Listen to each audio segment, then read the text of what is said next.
Tomorrow night marks a painful anniversary for many who survived the Nazi Holocaust. The anniversary of Kristallnacht. It also provides an opportunity to remember the bravery of the righteous. Jim Axelrod has the story of two remarkable people. Joanna Newman is on a journey more than 70 years in the making. A journey that started in Germany. How old were you when you left Hamburg? 8. I had just had my 8th birthday. What do you remember of the leaving of Hamburg? Very much, because this was such a dramatic experience. Her life changed in the violent darkness of November 9th, 1938. During Kristallnacht, the night of broken glass, the Nazis launched a vicious assault on Jewish communities, looting homes, destroying businesses, burning synagogues. It was an ominous preview of the horrors to come. Her father feared where his country was headed, so he began making preparations to flee. Young Joanna tagged along with him on a devastating errand in the basement of their apartment building.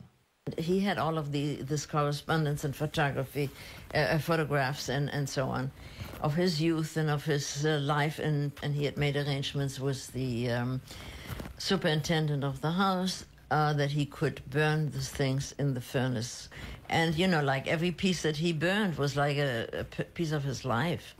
A few months later, little Joanna and her parents were gone, leaving Germany for good.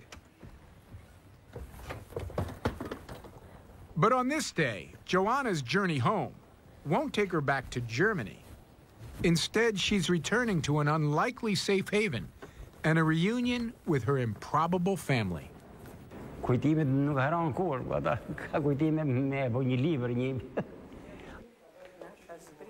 Adip Pilku is anxiously waiting to greet the woman he hasn't seen in more than 60 years.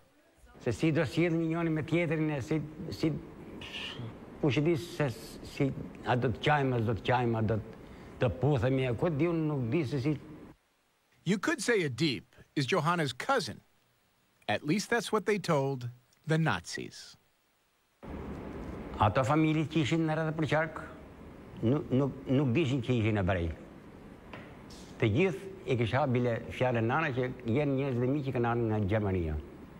That was the cover story? That was the cover story. That you were her... We're Germans from Germany, and we were her family. There are a number of extraordinary examples of people who risked and sometimes lost their lives hiding Jews from the Nazis during World War II. But chances are you've never heard of one like this, because the Pilkus were in Albania, a 70% Muslim country in southeastern Europe. The gem of this story is that Albania took in refugee Jews. Deborah Dwork has written a book about Jewish refugees during World War II. Europe, 1938, 39, 40, even 41. We see it as a totally closed universe. And Jews were looking for holes, for openings. People began to whisper, I hear if you get to Albania, you will be safe. Safe because of a cornerstone of Albanian culture known as Besa, the promise to treat strangers as if they were family and guard them with their lives. It has to do with a certain sense of honor, an honor code that they take very seriously. So it's not simply to give someone something, a bed for a night, a hot meal. It is really to offer protection. Like their neighbors, the Pilkus adhered closely to Besa and to their Muslim beliefs that also emphasize the protection of others. The role of Albanian culture and traditions and the religious influence of Islam came together. Adip's mother was of German heritage. She married an Albanian, embracing both Besa and Islam, especially after the Nazis occupied Albania. DITE proudly tells the story of his mother affecting a thick German accent to throw off the Nazis, growing suspicious of Joanna and her family. Not once, but twice. Nana revoltua DITE shumë, u bë nervos i tha, erdhët një herë tha, po të dytën herë e bërit nuk I njohun. Pra ne është e ka që të vini më këtu se dhe që këta në kam. është të vini këtu tha. E ndëru në hikën. Through all this, remember, Joanna and her parents were hiding in plain sight.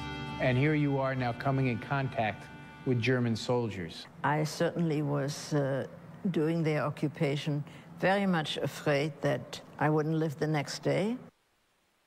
According to the International School for Holocaust Studies, over the course of the occupation, the Albanians did not turn over a single Jew to the Nazis. At the end of the war, there were more Jews living in Albania than before. It's an extraordinary record. So how is it that so few people know about it?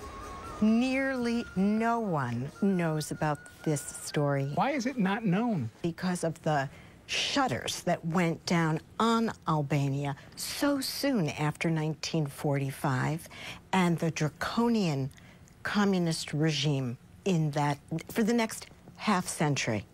And by the time the shutters lifted, what happened half a century ago was not so urgent as people's everyday needs right then and there.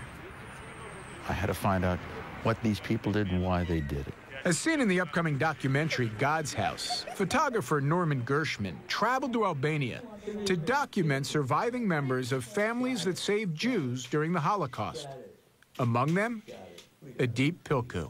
What is he holding here? Is the plaque that honored his mother and father as righteous amongst nations, where Joanna and her family gave testimony that, yes, this family saved our lives. The Allies whisked 14-year-old Joanna and her parents out of Albania in September of 1945. Shumë e rëndë për mu. Më hiku në më thonë një shok që unë I shamsu me atë. Joanna says her own parents always wanted to make up for the way they parted with the Pilkus. We were told that we cannot even go and say goodbye because there was danger that we might get arrested. It was much to my parents' really regret, terrible regret. No chance to say thank you. No chance to say thank you. Wow. My goodness. Jutta. Finally, decades later, she had her chance. This was Joanna's journey. 62 years. When you saw him again, can you describe that reunion? Well, in a way, it was a little bit strange because I left a little boy, and here was an old man. It was very emotional. There's no question about it. After the war, Joanna's family settled safely in the United States. But in newly communist Albania, a very different fate awaited the Pilkus. They quickly went from being the protectors to the oppressed, and their life together as a family ended in tragedy when Edip Pilku's father was arrested and executed by the communist regime. He was such a good human being. He was shot for what? Joanna Newman has spent years trying to honor the family that saved hers. Her deepest satisfaction came only recently in a conversation with Edip Pilku's daughter. I got my reward. She said, I am so proud to know what my grandparents did. And that was really my main purpose. Because he was executed by the communists, so what do the grandchildren think of their grandparents? One look at Edip Pilku's face tells the whole story. I see a very modest son and very proud of his family in saving people who were desperate. These people were courageous, they were righteous, and they were just wonderful people.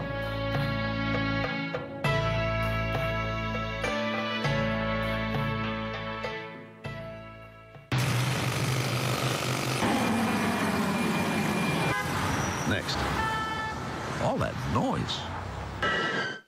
Reagan Lewis Antiques. Quality is what we sell.